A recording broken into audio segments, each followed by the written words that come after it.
ਸ੍ਰੀ ਵਾਹਿਗੁਰੂ ਜੀ।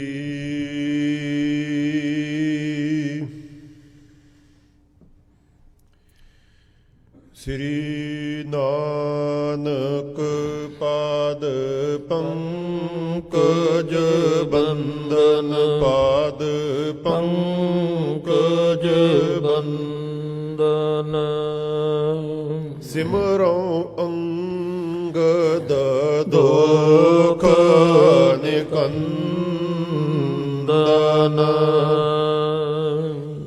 ਅਮਰਦਾਸ ਗੁਰ ਹਿਰਦੈ ਧਿਆਵੋ, ਹਿਰਦੈ ਧਿਆਵੋ।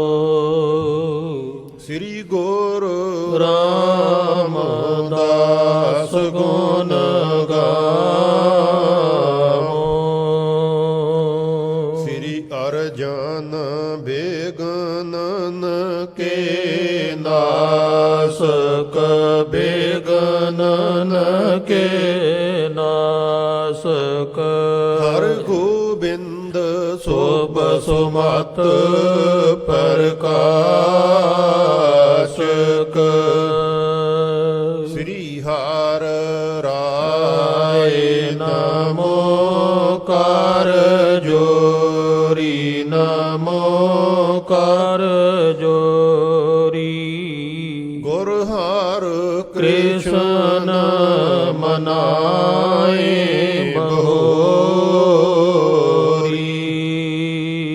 ਤੇਗ ਬਹਾਦਰ ਪਰਮ ਕਿਰਪਾਲਾ, ਪਰਮ ਕਿਰਪਾਲਾ।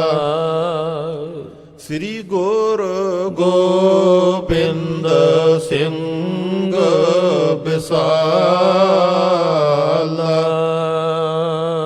ਤਾਰੋਂ ਤਾਰਾ ਪਰ ਪੁਨ ਪੁਨ ਸੀਸਾ ਜੀ, ਪੁਨ ਪੁਨ ਸੀਸਾ।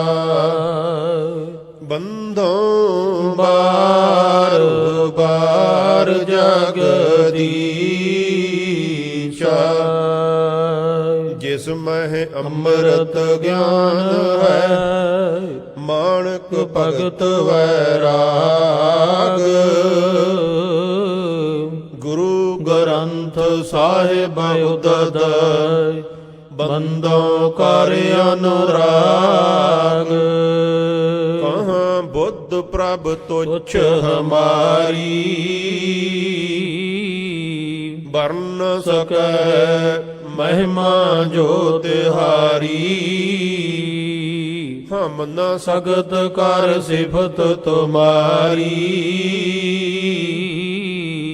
ਆਪ ਲਿਹੋ ਤੁਮ ਕਥਾ ਸੁਧਾਰੀ। ਵਾਹਿਗੁਰੂ ਜੀ। ਹਮ ਨ ਸਕਤ ਕਰ ਸਿਫਤ ਤੁਮਾਰੀ, ਆਪ ਲਿਹੋ ਤੁਮ ਕਥਾ ਸੁਧਾਰੀ।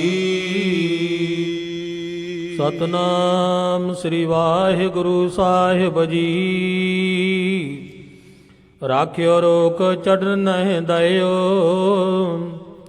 ਸੋ ਦਿਨ ਏਮ ਬਤੀਤ ਕਰ ਗਇਓ। ਗੁਰ ਸੋ ਧੀਰ ਮਲ ਕਰ ਬਿਨਤੀ, ਸਗਰੀ ਨਿਸ ਮਨ ਮੈਂ ਗਿਨ ਗਿਨਤੀ। ਵਾਹਿਗੁਰੂ ਜੀ ਕਾ ਖਾਲਸਾ, ਵਾਹਿਗੁਰੂ ਜੀ ਕੀ ਫਤਿਹ। ਪਤਿਤ ਪਾਵਨ ਭਗਤ ਵਛਲ, ਗਰੀਬ ਨਿਵਾਜ, ਚਬਰ ਛਤਰ ਸਿੰਘਾਸਨ ਦੇ ਮਾਲਕ, ਧੰਨ ਧੰਨ ਸਾਹਿਬ ਸ੍ਰੀ ਗੁਰੂ ਗ੍ਰੰਥ ਸਾਹਿਬ ਜੀ। ਤਿਨਾਂ ਦੀ ਪਾਵਨ ਹਾਜ਼ਰੀ ਅੰਦਰ ਹਰ ਰੋਜ਼ ਦੀ ਤਰ੍ਹਾਂ ਨਿਤਨੇਮ ਦੇ ਅਨੁਸਾਰ ਪਿਛਲੇ ਪਹਿਰ ਦੇ ਦੀਵਾਨ ਸਜਾਏ ਗਏ। ਸਜੇ ਹੋਏ ਦੀਵਾਨਾਂ ਵਿੱਚ ਆਪ ਸੰਗਤ ਗੁਰੂ ਕੀ ਬਾਣੀ ਦਾ ਕੀਰਤਨ ਸਰਵਣ ਕਰ ਰਹੇ ਸੀ। ਸੋ ਹੁਣ ਸਤਿਗੁਰਾਂ ਦੇ ਪਵਿੱਤਰ ਇਤਿਹਾਸ ਦੀ ਕਥਾ ਵਿਚਾਰ ਆਰੰਭ ਹੋ ਰਹੀ ਹੈ। ਆਪ ਸੰਗਤਾਂ ਨੇ ਪਿੱਛੇ ਸਰਵਣ ਕੀਤਾ ਹੈ ਕਿ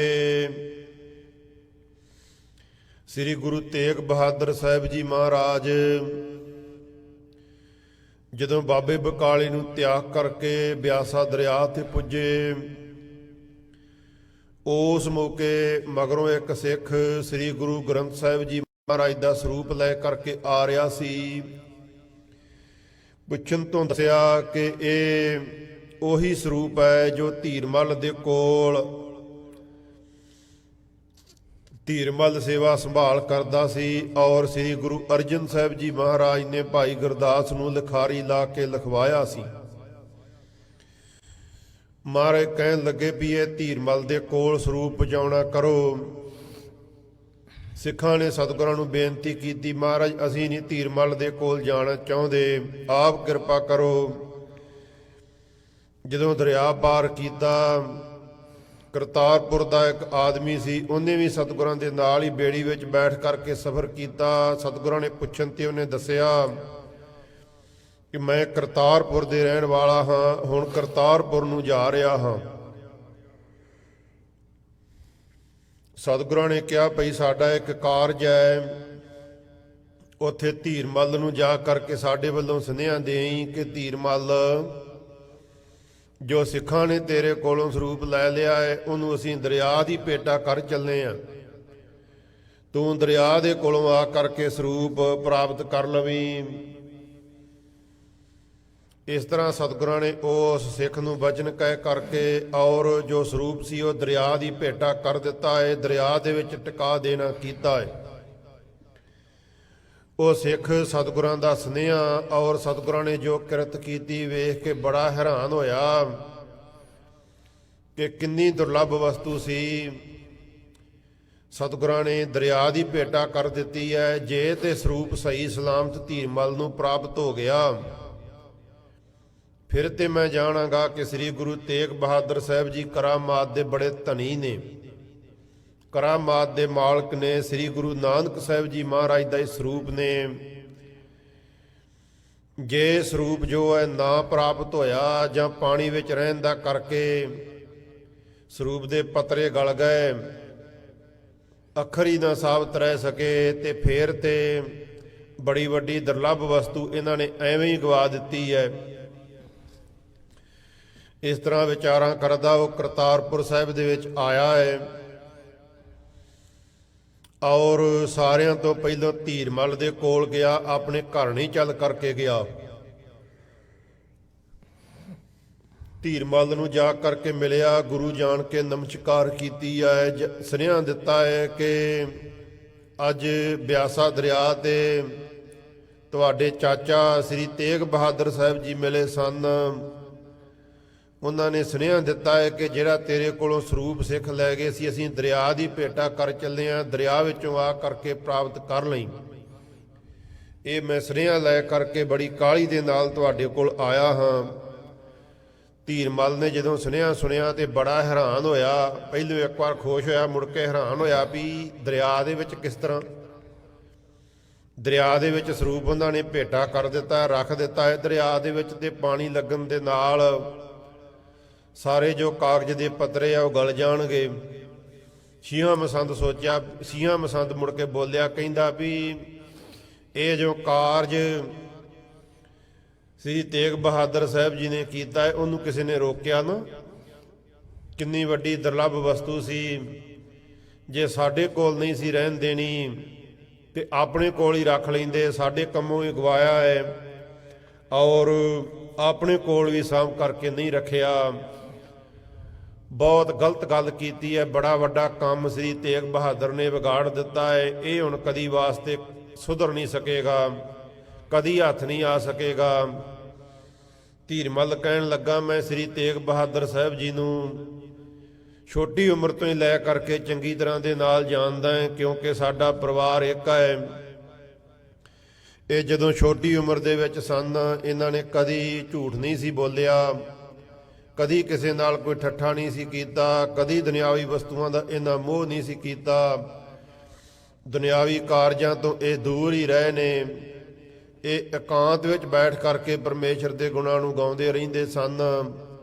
ਔਰ ਵੱਡੇ ਸਤਿਗੁਰੂ ਮੇਰੇ ਦਾਦਾ ਸ੍ਰੀ ਗੁਰੂ ਹਰਗੋਬਿੰਦ ਸਾਹਿਬ ਜੀ ਵੀ ਇਹਨਾਂ ਦੇ ਨਾਲ ਬਹੁਤਾ ਹੀ ਪਿਆਰ ਕਰਿਆ ਕਰਦੇ ਸਨ, ਨੇਹ ਕਰਿਆ ਕਰਦੇ ਸਨ।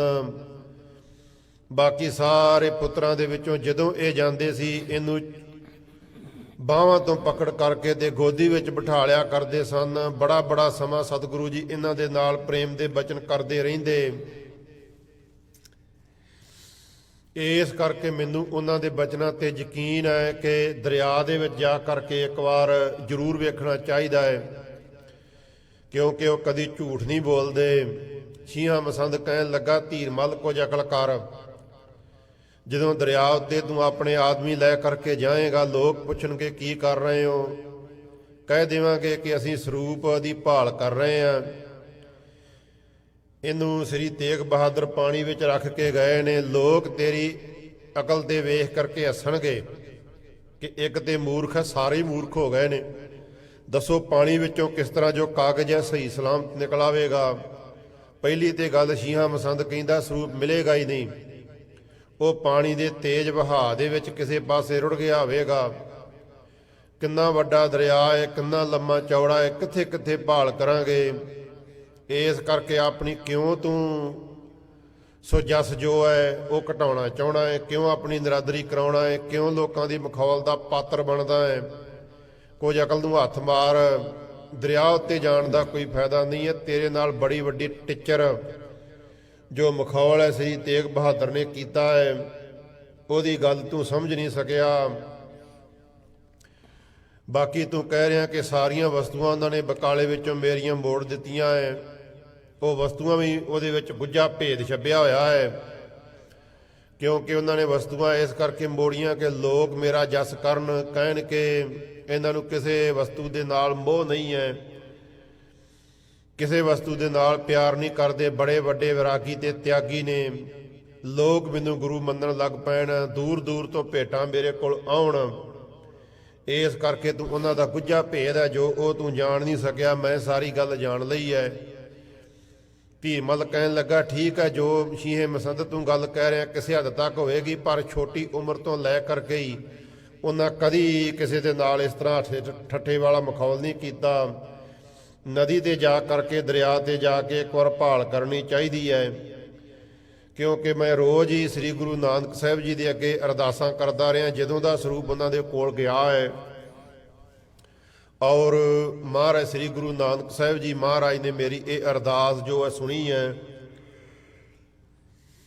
ਇਸ ਕਰਕੇ ਆਪਾਂ ਨੂੰ ਉਦਮ ਕਰਨਾ ਚਾਹੀਦਾ ਹੈ, ਨਦੀ ਉੱਤੇ ਜਾ ਕਰਕੇ ਇੱਕ ਵਾਰ ਵੇਖਣਾ ਚਾਹੀਦਾ ਹੈ, ਕਿਉਂਕਿ ਜੇ ਸ੍ਰੀ ਗ੍ਰੰਥ ਸਾਹਿਬ ਜੀ ਦਾ ਸਰੂਪ ਆਪਾਂ ਨੂੰ ਪ੍ਰਾਪਤ ਹੋ ਗਿਆ ਤੇ ਸਮਝੋ ਸਾਰੀ ਆਪਣੀਆਂ ਕਾਮਨਾਵਾਂ ਪੂਰਨ ਹੋ ਗਈਆਂ, ਆਪਣੀ ਗੁਰਤਾ ਗੱਦੀ ਆਬਾਦ ਹੋ ਜਾਵੇਗੀ, ਉਹਦੇ ਨਾਲ ਹੀ ਮੈਂ ਗੁਰੂ ਬਣ ਜਾਵਾਂਗਾ।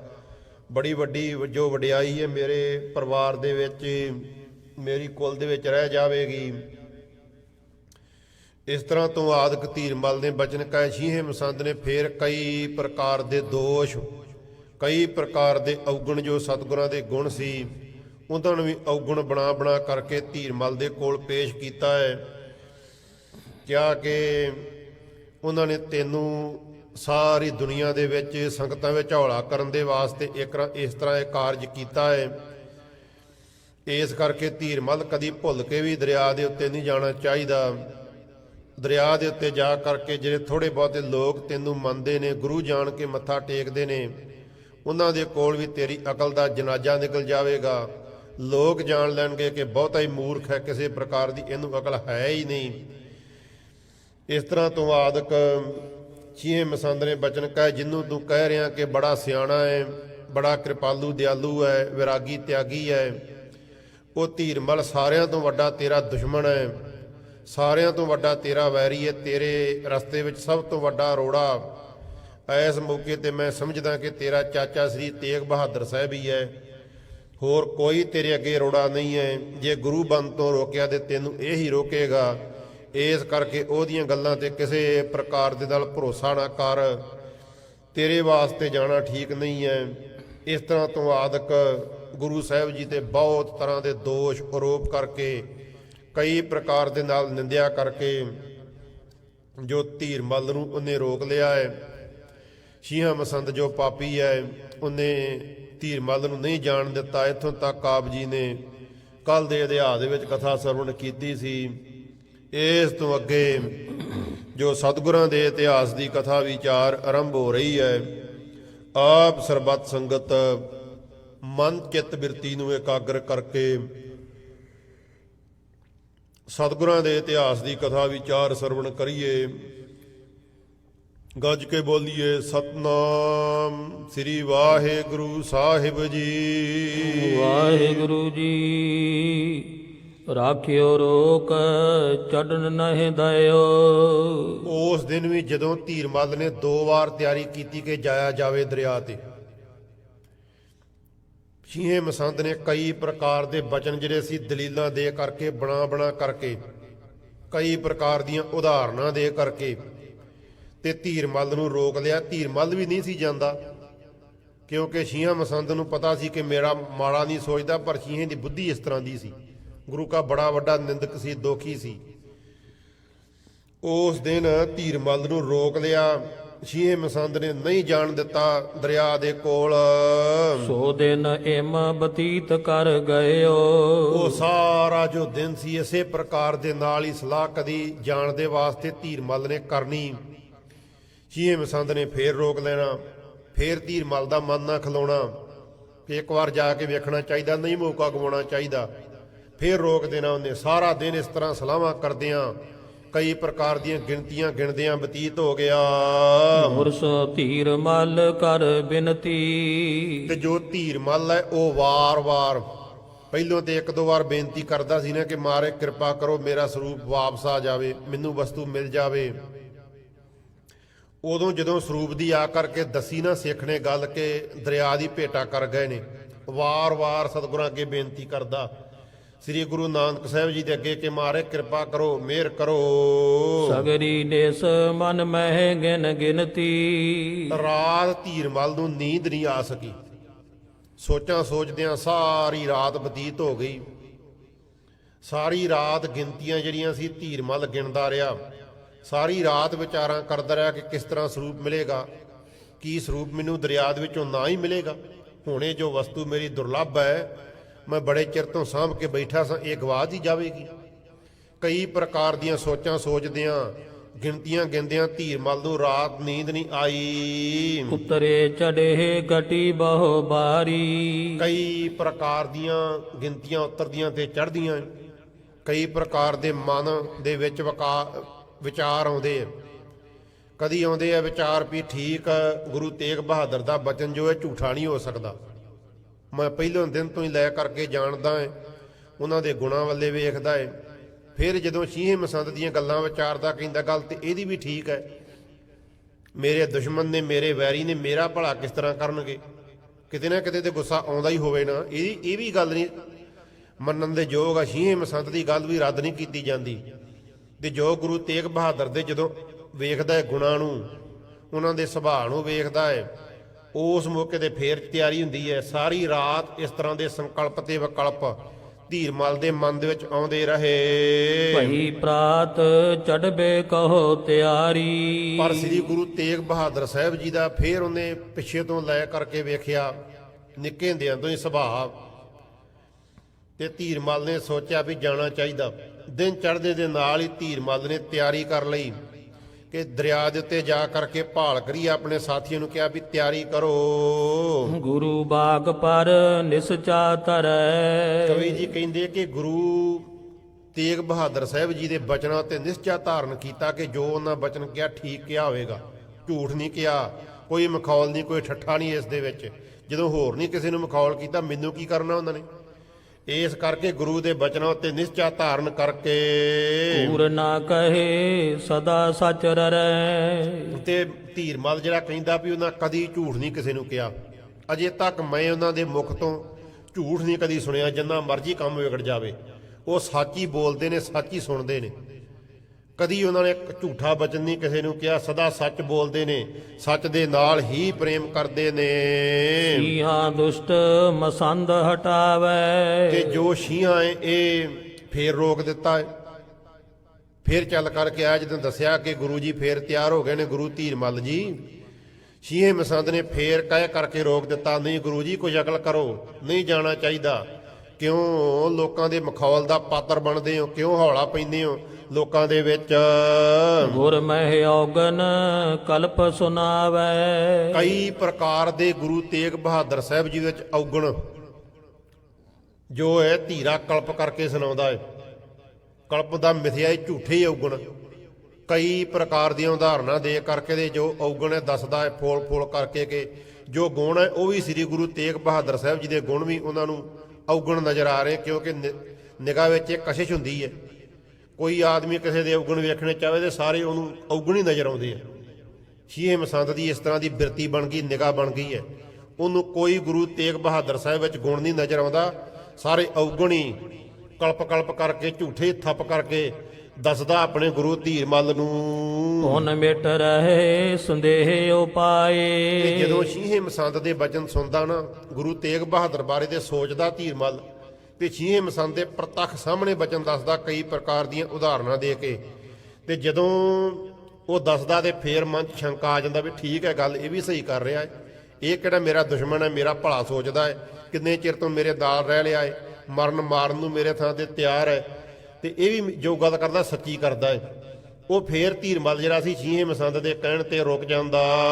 ਚਿਤ ਮੈਂ ਨਹਿ ਸਥਿਰਤਾ ਪਾਏ। ਤੇ ਫੇਰ ਜਦੋਂ ਥੋੜਾ ਜਿਹਾ ਸ਼ੀਹਾ ਮਸੰਦ ਪਾਸੇ ਹੁੰਦਾ ਜਾਂ ਚੁੱਪ ਕਰ ਜਾਂਦਾ, ਤੇ ਉਸ ਮੌਕੇ ਤੇ ਫੇਰ ਜੋ ਧੀਰਮਲ ਦਾ ਮਨ ਡੋਲਦਾ ਕਿ ਜਾਵਾਂ। ਕਦੀ ਧੀਰਮਲ ਤਿਆਰ ਹੋ ਜਾਂਦਾ ਜਾਣ ਦੇ ਵਾਸਤੇ, ਤੇ ਕਦੀ ਫੇਰ ਜੋ ਸੀ ਉਹ ਰੁਕ ਜਾਂਦਾ। ਜੋ ਮਨ ਹੈ ਥਾਲੀ ਵਿੱਚ ਪਏ ਪਾਣੀ ਦੇ ਵਾਂਗ ਡੋਲਦਾ ਧੀਰਮਲ ਦਾ। ਆਠੋਂ ਜਾਮ ਸਚਿੰਤ ਬਤਾਵੈ। ਤੇ ਅੱਠੇ ਪਹਿਰ ਧੀਰਮਲ ਦੇ ਜਿਹੜੇ ਅਸੀਂ ਚਿੰਤਾ ਦੇ ਸਹਿਤ ਬਤੀਤ ਹੋ ਜਾਂਦੇ।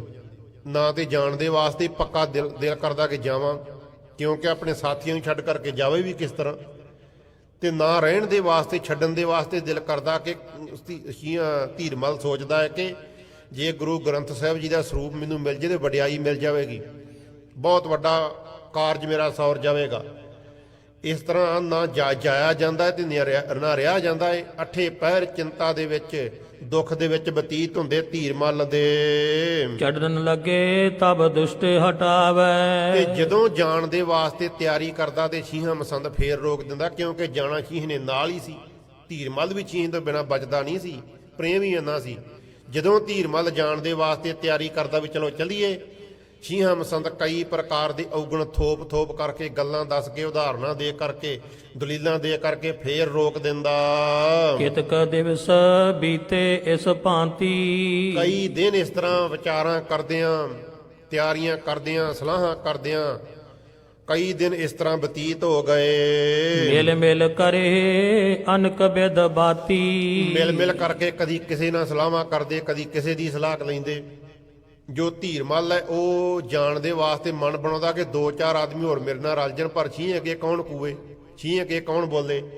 ਮਿਲ ਮਿਲ ਕਰਕੇ ਕੋਈ ਕਿਤੇ ਖਲੋ ਕੇ ਸਲਾਹ ਕਰਦੇ, ਕੋਈ ਕਿਤੇ ਖਲੋ ਕੇ ਸਲਾਹ ਕਰਦੇ। ਅਨੇਕਾਂ ਪ੍ਰਕਾਰ ਦੇ ਜੋ ਵਚਨ ਸੀ ਕਰਦੇ, ਬਹੁਤ ਸਲਾਹਾਂ ਇਹੀ ਚੱਲੀਆਂ ਜਾਂਦੀਆਂ ਧੀਰਮਲ ਦੇ ਕੋਲ, ਸ਼ੀਹੇ ਮਸੰਦ ਦੇ ਕੋਲ, ਜਾਣ ਦੇ ਵਾਸਤੇ ਨਾ ਜਾਣ ਦੇ ਵਾਸਤੇ ਇਹੀ ਗੱਲਾਂ ਚੱਲਦੀਆਂ ਰਹਿੰਦੀਆਂ। ਕਹੋ ਕਹਾਂ ਲਗ ਸਕਲ ਬਿਰਤੰਤ।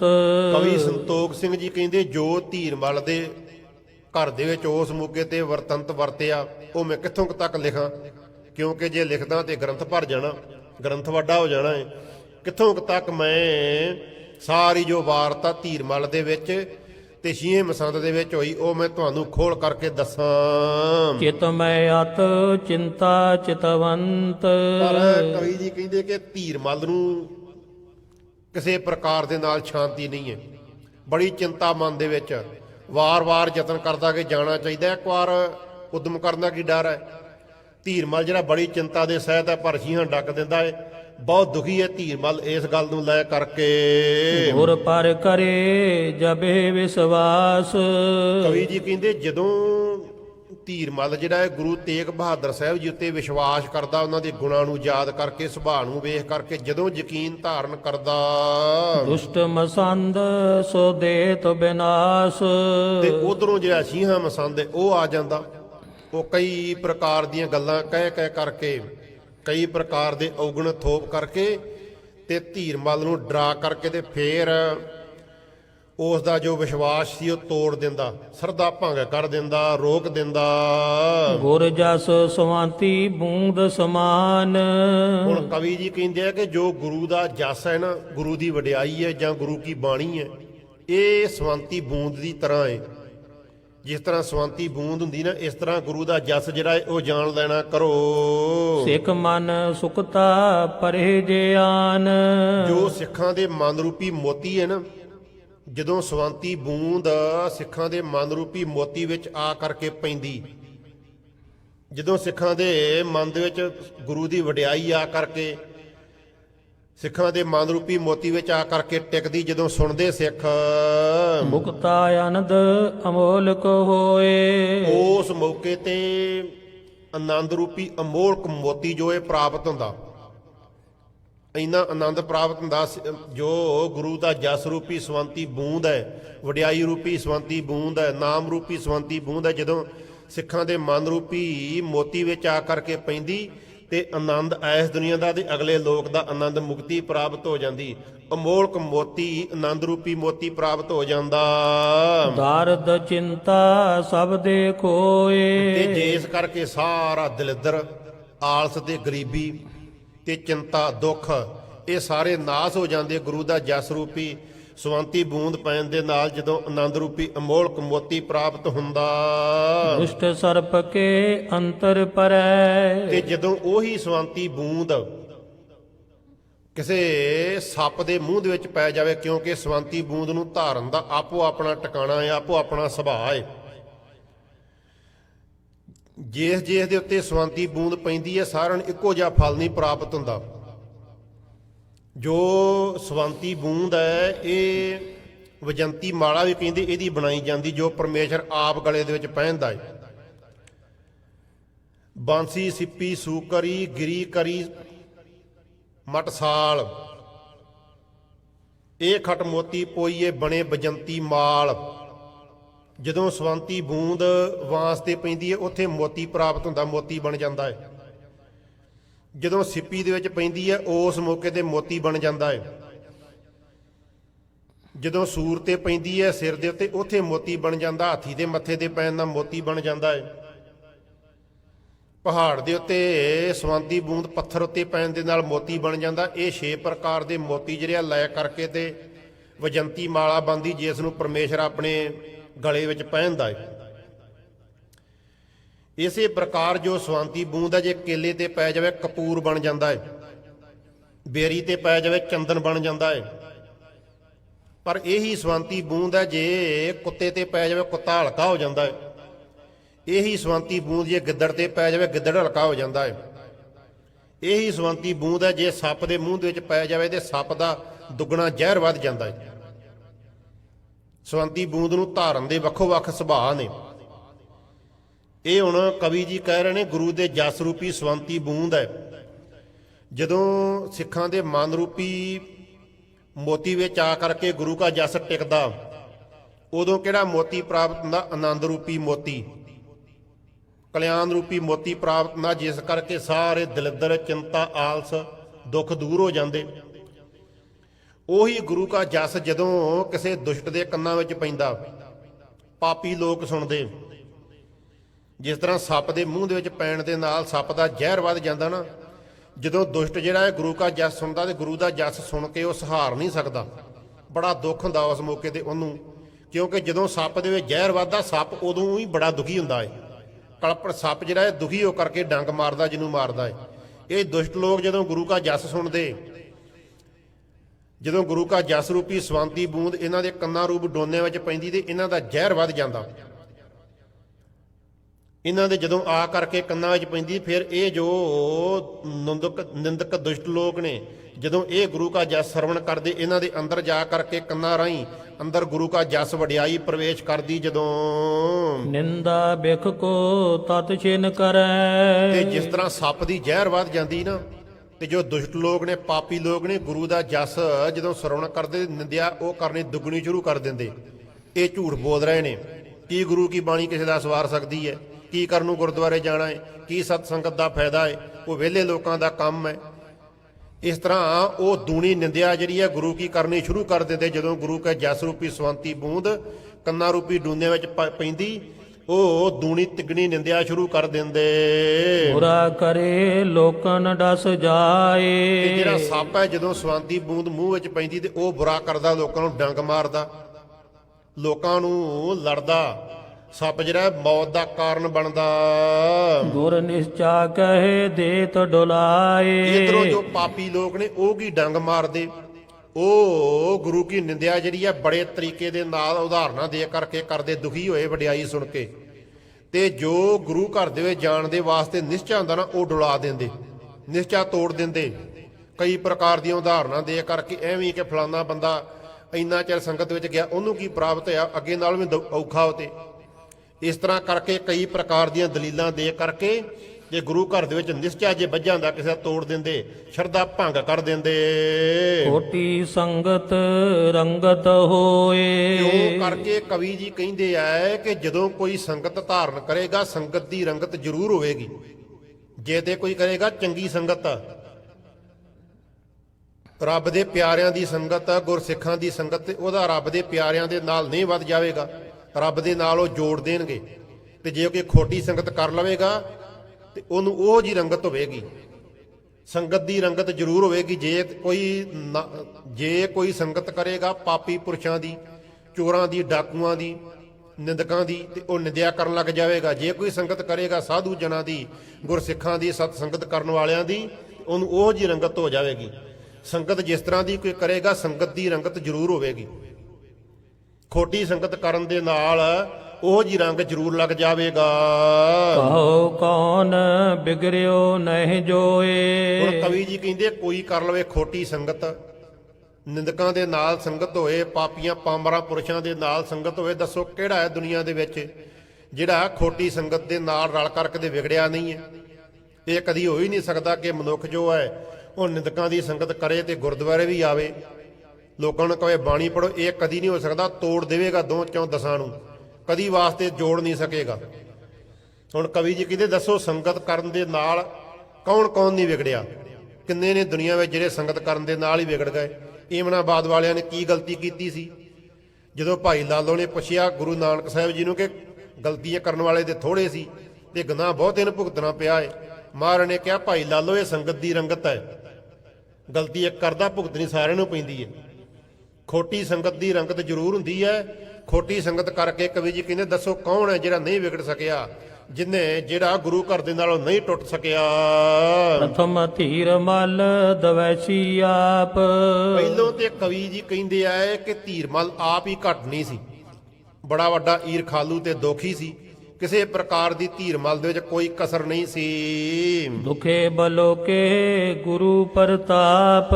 ਧੀਰਮਲ ਤੇ ਪਹਿਲੋਂ ਹੀ ਸ੍ਰੀ ਗੁਰੂ ਤੇਗ ਬਹਾਦਰ ਸਾਹਿਬ ਜੀ ਮਹਾਰਾਜ ਦਾ ਪ੍ਰਤਾਪ ਵੇਖ ਕਰਕੇ ਤੇ ਬੜਾ ਦੁਖੀ ਹੁੰਦਾ ਸੀ ਕਿ ਇਹਨਾਂ ਦੀ ਮੇਰੇ ਨੂੰ ਵੱਧ ਵਡਿਆਈ, ਲੋਕ ਵੱਧ ਦਿਨ ਦੇ ਕੋਲ ਜਾਣ, ਇਹ ਗੁਰੂ ਪ੍ਰਗਟ ਹੋ ਜਾਣ।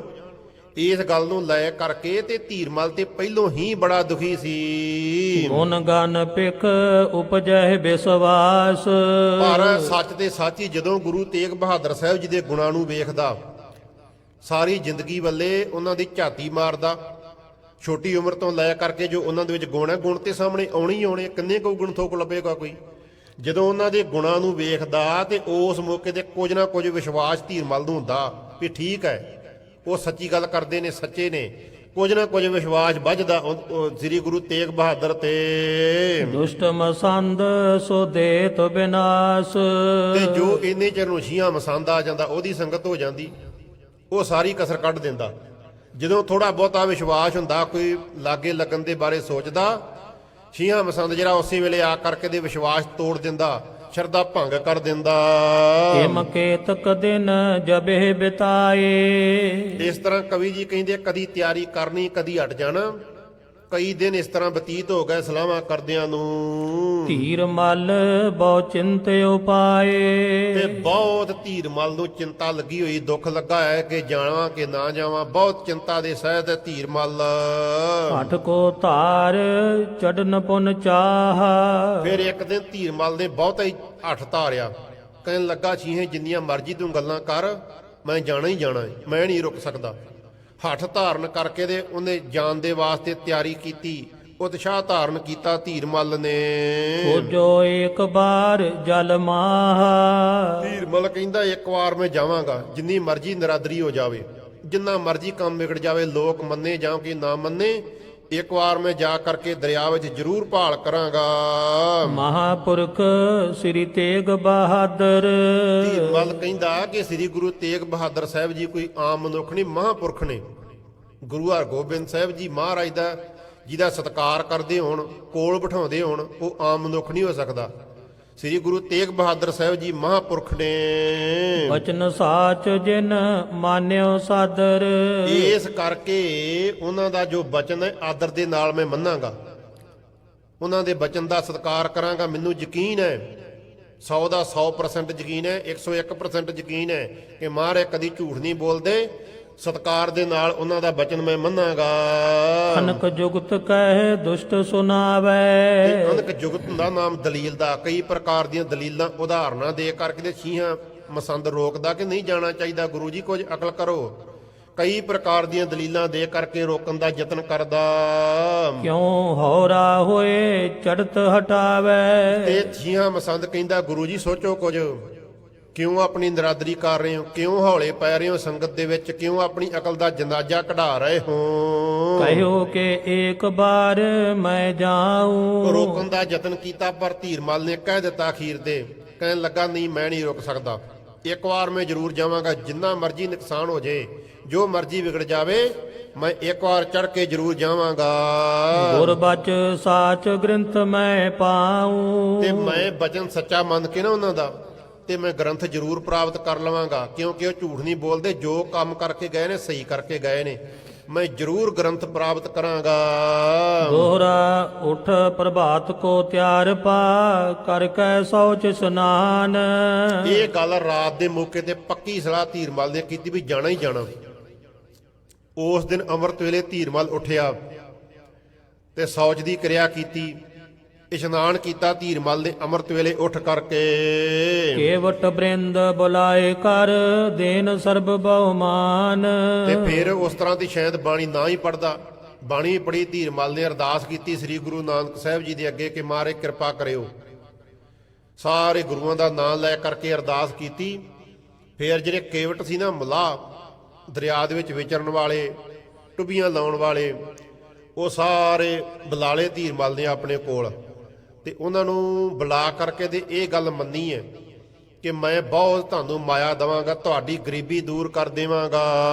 ਕਹ ਪਈ ਅਪਰ ਨੀਰ ਮੈਂ ਤਰਨੇ ਹਾਰੇ। ਤੇ ਹੋਰ ਜੋ ਪਾਣੀ ਵਿੱਚ ਤਰਨਾ ਜਾਣਦੇ ਸਨ ਚੰਗੀ ਤਰ੍ਹਾਂ ਦੇ ਨਾਲ, ਤੈਰਾਕ ਸਨ, ਜੋ ਟੁਬਕੀ ਲਾਉਣ ਵਾਲੇ ਸਨ, ਜੋ ਲੰਮਾ ਸਮਾਂ ਸਾਹ ਨੂੰ ਘੁੱਟ ਕਰਕੇ, ਸਾਹ ਨੂੰ ਬੰਦ ਕਰਕੇ ਤੇ ਪਾਣੀ ਵਿੱਚ ਰਹਿ ਸਕਦੇ ਸਨ, ਉਹ ਜੋ ਮਨੁੱਖ ਸਨ, ਜਿੱਥੇ ਜਿੱਥੇ ਵੀ ਧੀਰ ਮਲ ਨੇ ਸੁਣੇ, ਸੁਨ ਸੁਨ ਗੁਣ ਤਿਨ ਲੀਨ ਹਕਾਰੇ। ਤੇ ਉਹਨਾਂ ਦੇ ਗੁਣ ਸੁਣ ਸੁਣ ਕਰਕੇ ਦੱਸਿਆ ਕਿਸੇ ਨੇ ਕਿ ਫਲਾਨਾ ਪਿੰਡ ਧੀਰ ਮਲ ਇੱਕ ਟੋਬਾ ਟੁੱਬੀ ਲਾਉਣ ਵਾਲਾ ਹੈ, ਬੜਾ ਸਮਾਂ ਪਾਣੀ ਵਿੱਚ ਥੱਲੇ ਰਹਿ ਜਾਂਦਾ ਹੈ।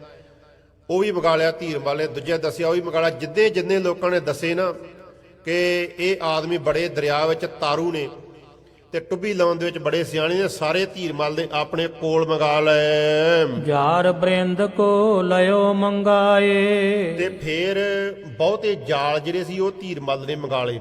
ਤੇ ਜਾਲ ਜਿਨ੍ਹਾਂ ਨੇ ਪਾਉਣਾ ਸੀ ਨਾ, ਉਹ ਵੀ ਜਿਹੜੇ ਜਾਲ ਲਾਉਣ ਵਾਲੇ ਆਦਮੀ ਸੀ, ਉਹ ਵੀ ਧੀਰ ਮੱਲ ਨੇ ਮੰਗਾ ਲੈਣਾ ਕੀਤੇ।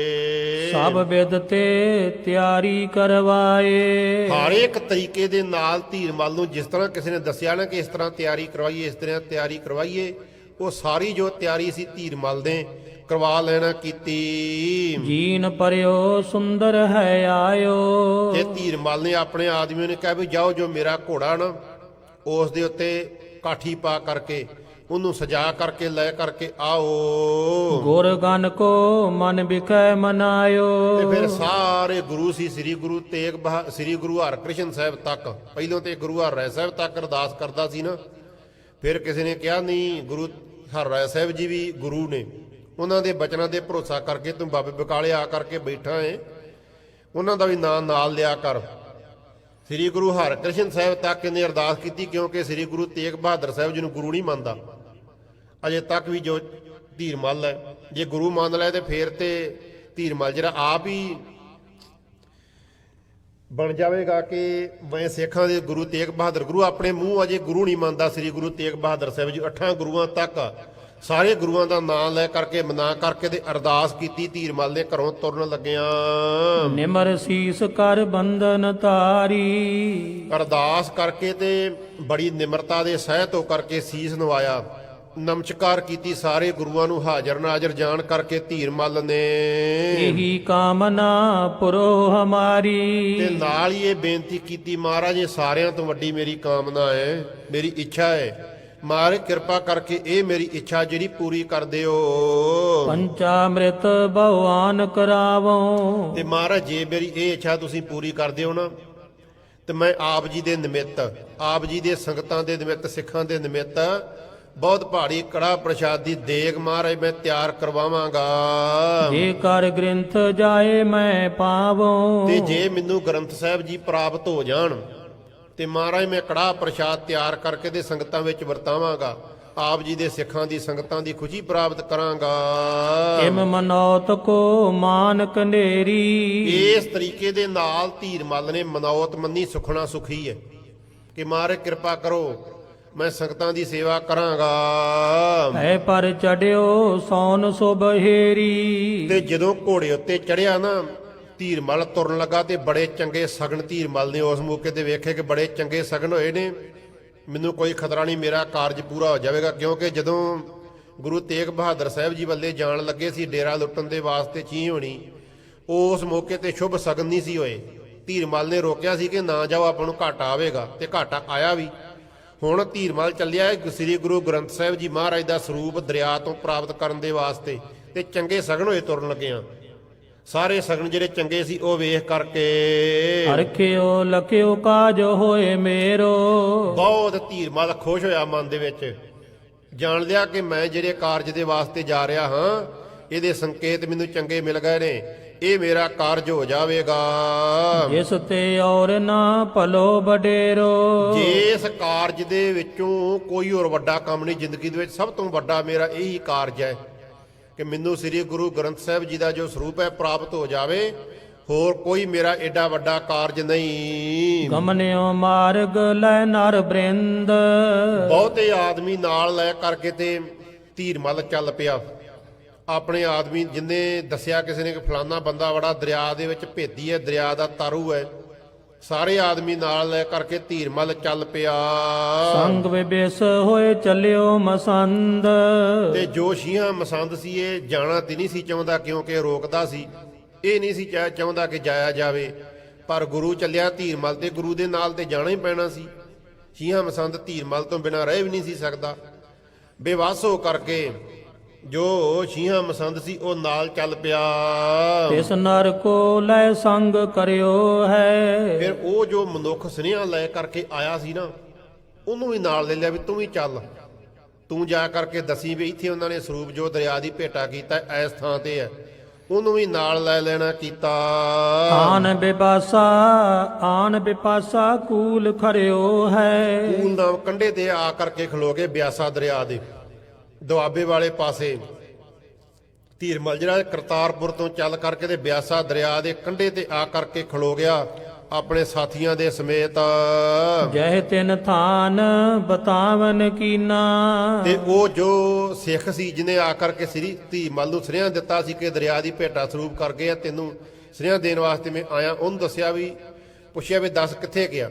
ਉਹਨੇ ਦੱਸਿਆ ਵੀ ਇਸ ਥਾਂ ਦੇ ਉੱਤੇ ਉਹਨਾਂ ਨੇ ਭੇਟਾ ਕੀਤਾ ਸਰੂਪ, ਜਿੱਥੇ ਉਹਨੇ ਥਾਂ ਸਾਰਾ ਦੱਸਿਆ। ਦੇਖ ਤਾਹਾਂ ਡੇਰਾ ਕਰ ਦੀਨਾ। ਉਸ ਥਾਂ ਦੇ ਲਾਗੇ ਆ ਕਰਕੇ ਧੀਰਮਲ ਦੇ ਪੜਾ ਲਾ ਲਿਆ, ਡੇਰਾ ਲਾ ਲੈਣਾ ਕੀਤਾ। ਤੰਬੂ ਅਰ ਕਨਾਤ ਲਗਵਾਏ। ਉਥੇ ਰਹਿਣ ਦੇ ਵਾਸਤੇ ਧੀਰਮਲ ਨੂੰ ਪਤਾ ਸੀ ਕਿ ਦਰਿਆ ਕਿਹੜਾ ਛੋਟਾ ਹੈ, ਇੱਥੇ ਰਹਿਣਾ ਪਵੇਗਾ। ਹੋ ਸਕਦਾ ਸਰੂਪ ਸ਼ਾਮਾਂ ਨੂੰ ਹੀ ਮਿਲੇ, ਅੱਜ ਦੀਆਂ ਤਕਾਲਾਂ ਪੈ ਜਾਣ ਤੇ ਇੱਥੇ ਰਾਤ ਰਹਿਣਾ ਪਵੇ, ਹੋ ਸਕਦਾ ਅੱਜ ਮਿਲੇ ਹੀ ਨਾ। ਇਸ ਕਰਕੇ ਧੀਰਮਲ ਨੇ ਤੰਬੂ ਲਵਾ ਲਏ ਉੱਥੇ ਰਹਿਣ ਦੇ ਵਾਸਤੇ, ਕਨਾਤਾਂ ਲਵਾ ਲੀਆਂ, ਸਾਰਾ ਜੋ ਪ੍ਰਬੰਧ ਸੀ ਉਹਨੇ ਕਰ ਲਿਆ ਧੀਰਮਲ ਨੇ। ਤਰਨਹਾਰ ਨਰ ਚੱਲ ਕਰ ਆਏ। ਤੇ ਉਧਰੋਂ ਜੋ ਤਰਨ ਵਾਲੇ ਸਨ, ਦਰਿਆ ਦੇ ਵਿੱਚ ਤਰਨ ਵਾਲੇ ਸਨ, ਡੁਬਕੀਆਂ ਲਾਉਣ ਵਾਲੇ ਸਨ, ਉਹ ਵੀ ਆਦਮੀ ਧੀਰਮਲ ਦੇ ਕੋਲ ਚੱਲ ਕਰਕੇ ਆਏ। ਸਭ ਕੋ ਦੀਨਸ ਅਦਕ ਦਿਲਾਸਾ। ਤੇ ਸਾਰਿਆਂ ਨੂੰ ਧੀਰਮਲ ਨੇ ਬੜਾ ਦਿਲਾਸਾ ਦਿੱਤਾ, ਕੰਮ ਸ਼ੁਰੂ ਕਰਨ ਤੋਂ ਪਹਿਲਾਂ ਬਹੁਤ ਹੌਸਲਾ ਦਿੱਤਾ। ਕਰੋ ਕਾਜ ਪੁਰਬੋ ਮਮ ਆਸਾ। ਕਹਿਣ ਲੱਗਾ ਵੀ ਠੀਕ ਹੈ, ਤੁਸੀਂ ਕਾਰਜ ਆਰੰਭ ਕਰੋ, ਇਹ ਸਾਰਾ ਜੋ ਕਾਰਜ ਹੈ ਤੁਸੀਂ ਕਰੋ, ਇਹ ਮੇਰੀ ਆਸਾ ਤੁਸੀਂ ਪੂਰੀ ਕਰੋ, ਕਿਉਂਕਿ ਸਭ ਤੋਂ ਵੱਡੀ ਮੇਰੀ ਇਹ ਇੱਛਾ ਹੈ, ਤੁਸੀਂ ਤਨ ਮਨ ਦੇ ਨਾਲ ਸੇਵਾ ਕਰੋ। ਤੇ ਉਸ ਤੋਂ ਪਿੱਛੋਂ ਜਦੋਂ ਮੈਂ ਤੁਹਾਡੀ ਆਸਾ ਪੂਰੀ ਕਰ ਦਿਆਂਗਾ, ਤੁਹਾਡੀ ਗਰੀਬੀ ਦੂਰ ਕਰ ਦਿਆਂਗਾ, ਜੋ ਤੁਹਾਡੀ ਇੱਛਾ ਹੈ ਉਹ ਮੈਂ ਪੂਰੀ ਕਰ ਦਿਆਂਗਾ। ਧਨ ਗਨ ਦਇਓ ਰੇਸ਼ਮ ਚੀਰ। ਤੇ ਉਹਦੇ ਵਿੱਚ ਮੈਂ ਤੁਹਾਨੂੰ ਰੇਸ਼ਮ ਦੇ ਬਸਤਰ, ਰੇਸ਼ਮੀ ਬਸਤਰ, ਅੱਜ ਕੱਲ ਤੇ ਬਸਤਰ ਚੰਗੇ ਭਲੇ ਮਿਲ ਜਾਂਦੇ ਨੇ, ਉਸ ਮੌਕੇ ਤੇ ਬੜੇ ਦੁਰਲੱਭ ਬਸਤਰ ਸਨ, ਰੇਸ਼ਮ ਦੇ ਬਸਤਰ ਨਹੀਂ ਸੀ ਕਿਤੇ ਮਿਲਦਾ ਹੁੰਦਾ। ਧੀਰਮਲ ਕਹਿੰਦਾ ਮੈਂ ਰੇਸ਼ਮ ਦੇ ਬਸਤਰ ਤੁਹਾਨੂੰ ਦੇਵਾਂਗਾ, ਜੋ ਰਾਜੇ ਮਹਾਰਾਜੇ ਪਹਿਨਦੇ ਨੇ ਉਹ ਸਵਾ ਕੇ ਦੇਵਾਂਗਾ। ਤੇ ਫਿਰ ਉਹਦੇ ਨਾਲ ਤੁਹਾਨੂੰ ਮਾਇਆ ਧਨ ਦੌਲਤ ਮੈਂ ਦੇਵਾਂਗਾ, ਜਿੰਨੀ ਤੁਸੀਂ ਕਹੋਗੇ। ਜਬ ਹੂੰ ਗ੍ਰੰਥ ਲਿਆਇਓ ਤੀਰ। ਤੇ ਦੇਵਾਂਗਾ ਕਦੋਂ? ਜਦੋਂ ਤੁਸੀਂ ਗੁਰੂ ਗ੍ਰੰਥ ਸਾਹਿਬ ਜੀ ਦਾ ਸਰੂਪ ਕੰਢੇ ਤੇ ਕੱਢ ਕਰਕੇ ਲੈ ਆਓਗੇ, ਮੈਨੂੰ ਵਿਖਾ ਦਿਓ ਜੇ ਕਿ ਗੁਰੂ ਜੀ ਲੈ ਆਂਦਾ ਹੈ। ਜੋ ਤੁਹਾਡੀ ਦਿਹਾੜੀ ਦੇਣੀ ਉਹ ਤੇ ਮੈਂ ਦੇਵਾਂਗਾ, ਉਸ ਤਰ੍ਹਾਂ ਦਿਹਾੜੀ ਦੇ ਹਿਸਾਬ ਦੇ ਨਾਲ, ਮਿਹਨਤ ਦੇ ਹਿਸਾਬ ਦੇ ਨਾਲ। ਤੇ ਜੇ ਗੁਰੂ ਗ੍ਰੰਥ ਸਾਹਿਬ ਜੀ ਦਾ ਸਰੂਪ ਪ੍ਰਾਪਤ ਹੋ ਗਿਆ ਤੇ ਤੁਹਾਡੀ ਭੁੱਖ ਮੈਂ ਦੂਰ ਕਰ ਦਿਆਂਗਾ, ਗਰੀਬੀ ਦੂਰ ਕਰ ਦਿਆਂਗਾ, ਤੁਹਾਨੂੰ ਬਹੁਤ ਮਾਇਆ ਧਨ ਦੌਲਤ ਨਾਲ ਬਸਤਰ ਦੇ ਕਰਕੇ ਨਿਵਾਜਾਂਗਾ। ਸੁਨ ਕਰ ਬਰੇ ਬੀਚ ਬਹੁ ਪਾਣੀ। ਤੇ ਇਹ ਗੱਲ ਸੁਣ ਕੇ ਧੀਰਮਲ ਦੇ ਕੋਲੋਂ ਤੇ ਜੋ ਟੁਬਕੀ ਲਾਉਣ ਵਾਲੇ ਸਨ ਉਹ ਪਾਣੀ ਦੇ ਵਿੱਚ ਪ੍ਰਵੇਸ਼ ਹੋਏ, ਜੋ ਟੋਬੇ ਸੀ। ਪਾਏ ਜਾਰ ਬਿਥਾਰ ਮਹਾਨੀ। ਤੇ ਉਹਨਾਂ ਨੇ ਪਾਣੀ ਵਿੱਚ ਜਾ ਕਰਕੇ ਜਾਲ ਸੋ ਸੀ ਉਹ ਖਿਲਾਰੇ, ਜਾਲ ਖਿਲਾਰ ਕਰਕੇ ਤੇ ਪਾਣੀ ਵਿੱਚੋਂ ਉਹ ਸ੍ਰੀ ਗੁਰੂ ਗ੍ਰੰਥ ਸਾਹਿਬ ਜੀ ਦਾ ਸਰੂਪ ਲੱਭਣ ਲੱਗੇ, ਭਾਲ ਕਰਨ ਲੱਗੇ। ਭੋਜਨ ਲੱਗੇ ਫਿਰੇ ਜਲ ਮਾਹੀ। ਜਲ ਦੇ ਵਿੱਚ ਫਿਰਦੇ ਆ, ਕੋਈ ਕਿਸੇ ਪਾਸੇ ਗਿਆ ਚੱਲ ਕੇ, ਕੋਈ ਕਿਸੇ ਪਾਸੇ ਗਿਆ ਹੈ, ਤੇ ਦਰਿਆ ਦੇ ਵਿੱਚ ਜਾ ਕਰਕੇ ਪਾਣੀ ਵਿੱਚ ਭਾਲ ਕਰਨ ਲੱਗੇ, ਲੱਭਣ ਲੱਗੇ। ਕੇਵਟ ਬ੍ਰਿੰਦ ਪਾਏ ਸੋ ਨਾਹੀ। ਤੇ ਬਹੁਤੇ ਜਿਹੜੇ ਕੇਵਟ ਕਹੀਏ ਉਹ ਟੋਬੇ ਨੇ, ਟੁੱਬੀਆਂ ਲਾਉਣ ਵਾਲੇ, ਤੇ ਉਹ ਪਾਣੀ ਵਿੱਚ ਫਿਰ ਰਹੇ ਨੇ, ਭਾਲ ਕਰ ਰਹੇ ਨੇ, ਪਰ ਕਿਤੇ ਉਹ ਭਾਲ ਨਹੀਂ ਹੋ ਰਹੀ, ਕਿਤੇ ਥੋੜੀ ਬਹੁਤੀ ਨਿਸ਼ਾਨੀ ਵੀ ਨਹੀਂ ਮਿਲ ਰਹੀ ਕਿ ਇੱਥੇ ਸਰੂਪ ਹੋਵੇਗਾ, ਕਿਤੇ ਉਹਨਾਂ ਨੂੰ ਪ੍ਰਾਪਤ ਨਹੀਂ ਹੋ ਰਿਹਾ, ਬੜਾ ਜ਼ੋਰ ਲਾ ਰਹੇ ਨੇ।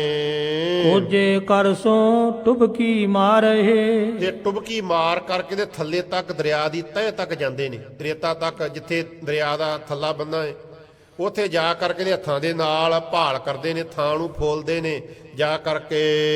ਕਿਤੇ ਉਤ ਵਿਚਰੇ ਜਾਰ ਪਸਾਰਹਿ। ਕਦੀ ਇੱਧਰ ਨੂੰ ਜਾਂਦੇ ਨੇ, ਕਦੀ ਉਧਰ ਨੂੰ ਜਾਂਦੇ ਨੇ, ਥਾਂ ਵੰਡ ਲੈਂਦੇ ਨੇ ਕਿ ਇਸ ਪਾਸੇ ਮੈਂ ਜਾਵਾਂਗਾ, ਇੰਨੇ ਇਲਾਕੇ 'ਚ ਮੈਂ ਫਿਰਾਂਗਾ, ਇੱਧਰ ਤੂੰ ਜਾਈ, ਇਹ ਇਲਾਕੇ ਦੀ ਮੈਂ ਭਾਲ ਕਰ ਲਈ, ਇੱਧਰੋਂ ਤੂੰ ਆ ਕਰਕੇ ਭਾਲ ਕਰ।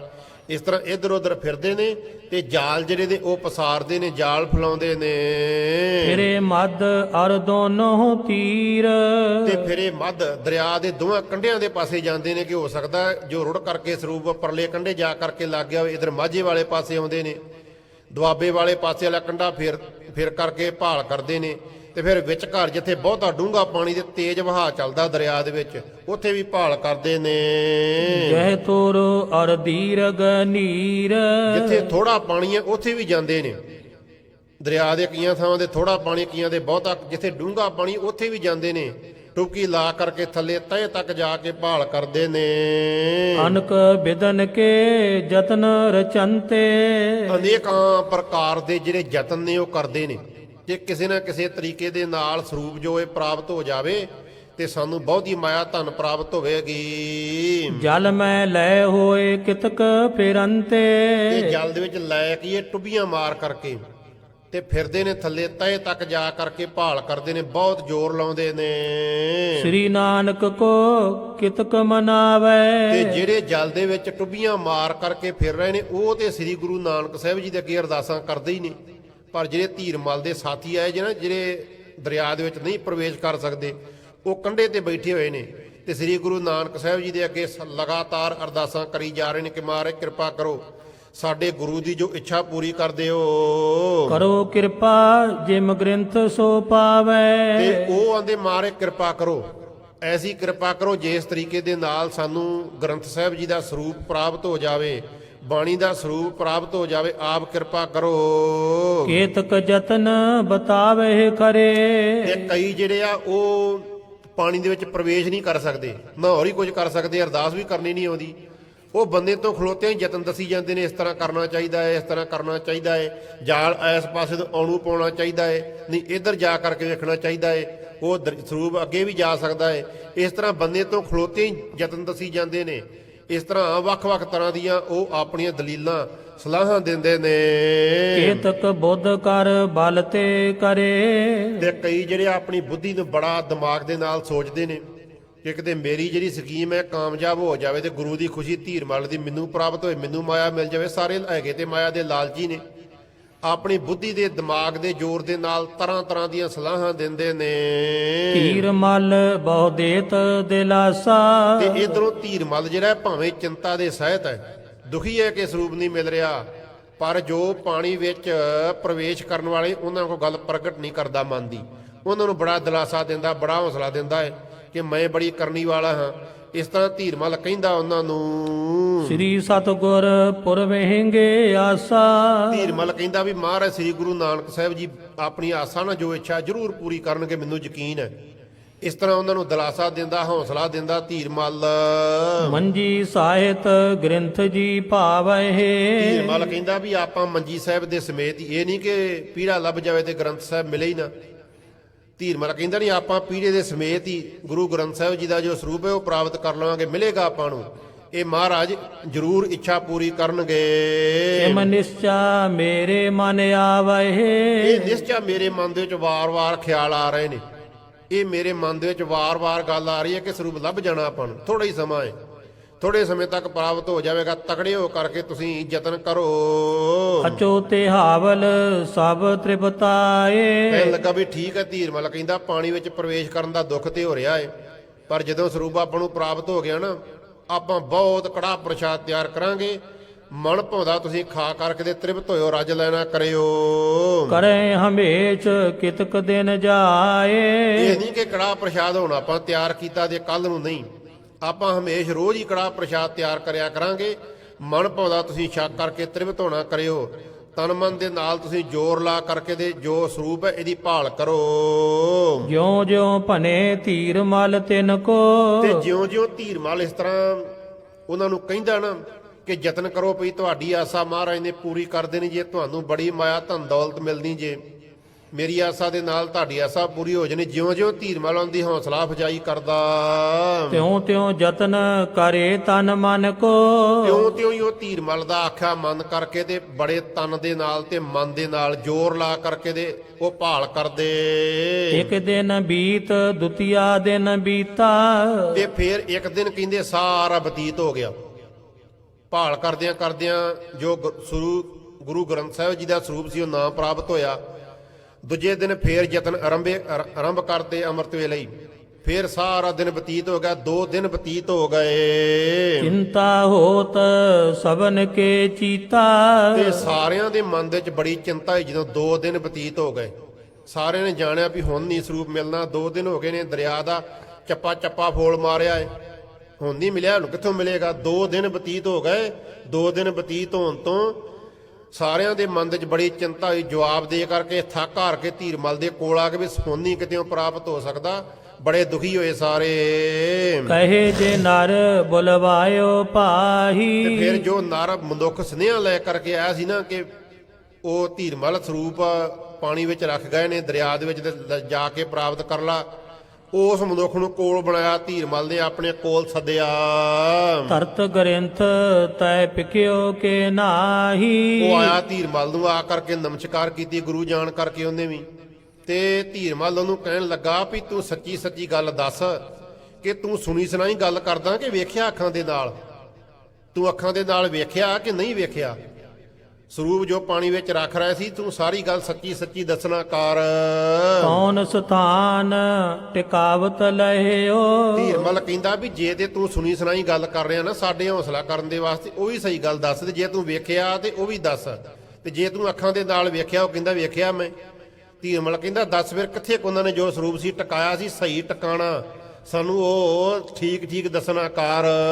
ਭਇਓ ਸਥਿਰ ਕੈ ਆਗੇ ਬਹਿਓ। ਫਿਰ ਜੇ ਤੂੰ ਵੇਖ ਰਿਹਾ ਸਾਂ ਤੇ ਇਹ ਵੀ ਗੱਲ ਦੱਸ ਕਿ ਜਦੋਂ ਉਹਨਾਂ ਨੇ ਗੁਰੂ ਗ੍ਰੰਥ ਸਾਹਿਬ ਜੀ ਦਾ ਸਰੂਪ ਪਾਣੀ ਵਿੱਚ ਟਿਕਾਇਆ, ਉਹ ਪਾਣੀ ਵਿੱਚ ਉੱਥੇ ਥੱਲੇ ਬੈਠ ਗਿਆ ਸੀ, ਡੁੱਬ ਗਿਆ ਸੀ ਕਿ ਜਾਂ ਰੁੜ ਗਿਆ ਸੀ ਕਿਸੇ ਪਾਸੇ?